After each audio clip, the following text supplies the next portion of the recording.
आज हमारी अकाउंट्स की क्लास का सेकेंड डे है और सेकेंड डे की अकाउंट की क्लास में हम चर्चा कर रहे हैं chapter first accounting of partnership firm.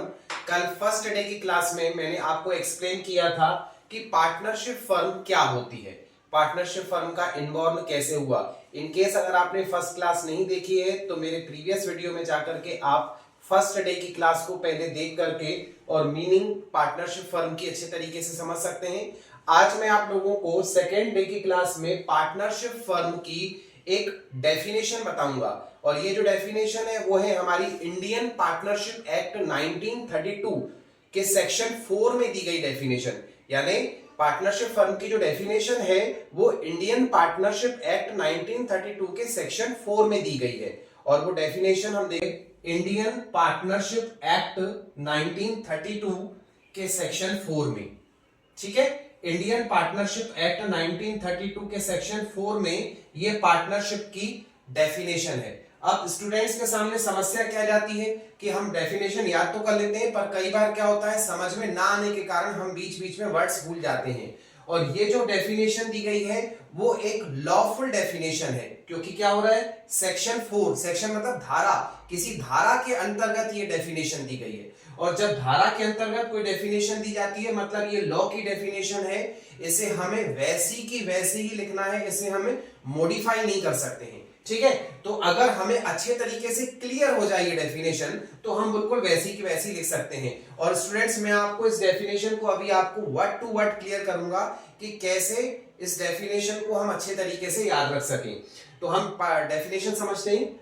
Partnership, ये हमने कल समझा था कि पार्टनरशिप क्या होती है। तो partnership is the relation, partnership जो है वो एक रिलेशन है, ठीक है, बिटवीन पर्सन। सिंपल सी बात है, पार्टनरशिप इंसान के बीच में होती है तो रिलेशन भी इंसान के बीच में ही होगा।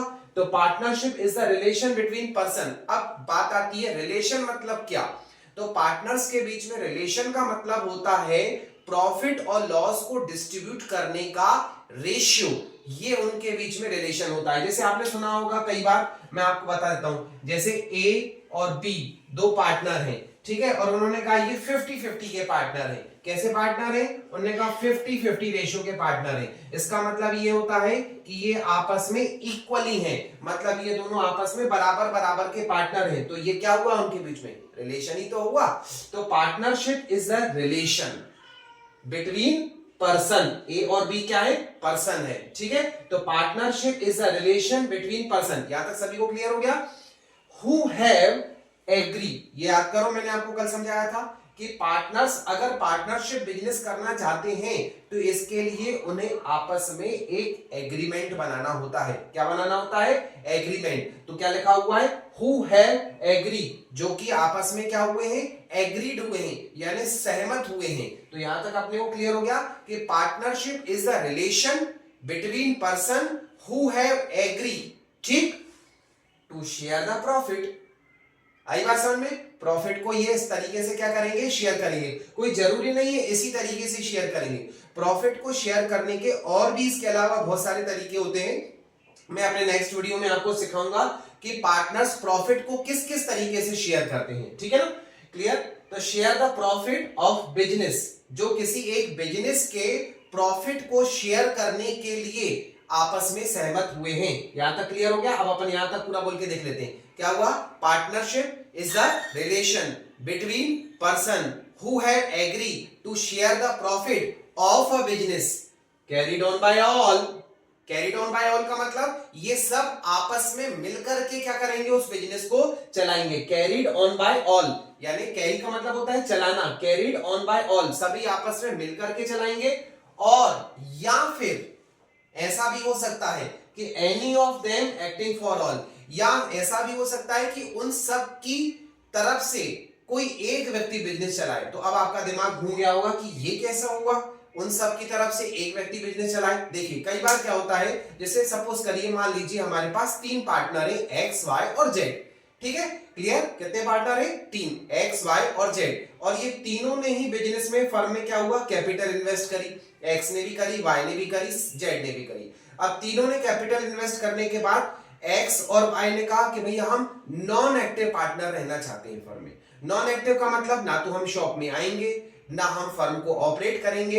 हाँ, कभी अगर हम चाहें तो कभी कभी टाइम टू टाइम आ सकते हैं या देखरेख करने के लिए जब हमें मौका मिला, या फिर मान लीजिए इनकी कोई गवर्नमेंट जॉब हो, या फिर हो सकता है मान लीजिए इनका कोई इसके अलावा कोई फर्म या इसके अलावा कोई शॉप चल रही हो, वहां पर वो एक्टिव रहना चाहते हैं, यहां पर केवल पैसा लगा करके नॉन एक्टिव पार्टनर बनना चाहते हैं, तो एक्स और वाई के बिहाफ में पूरा काम कौन करेगा? जेड, पर वो कहलाएगी पार्टनरशिप फर्म, सोल प्रोप्राइटरशिप नहीं, क्योंकि भले जेड ऑपरेट कर रहा है बिजनेस को, परंतु पैसा एक्स और वाई का भी लगा हुआ है।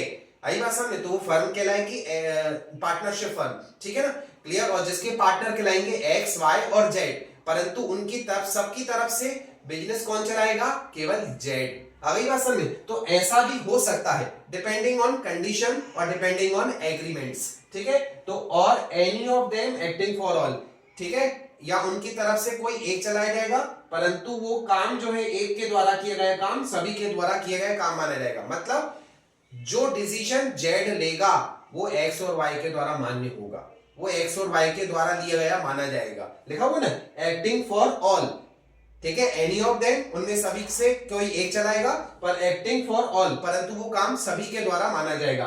तो पूरी डेफिनेशन हमारी क्या तैयार हुई कि partnership is the relation, partnership क्या है? रिलेशन है between person who have agree, ठीक है, जो कि आपस में क्या हुए हैं? Who have agree to share the profit of a business carried on by all, any of them acting for all. एक डेफिनेशन को अपन फिर से हाईलाइट करते हैं कि partnership is the relation between person, partnership जो है वो क्या है? रिलेशन है व्यक्तियों के बीच, who have agree to share profit, जो कि प्रॉफिट को शेयर करने के लिए, ठीक है, तैयार हुए हैं, जो कि उन सबके द्वारा कैरीड ऑन बाय ऑल, या उनमें से किसी एक के द्वारा चलाया जाएगा, पर उनके द्वारा किया गया काम सभी के द्वारा किया गया काम माना जाएगा।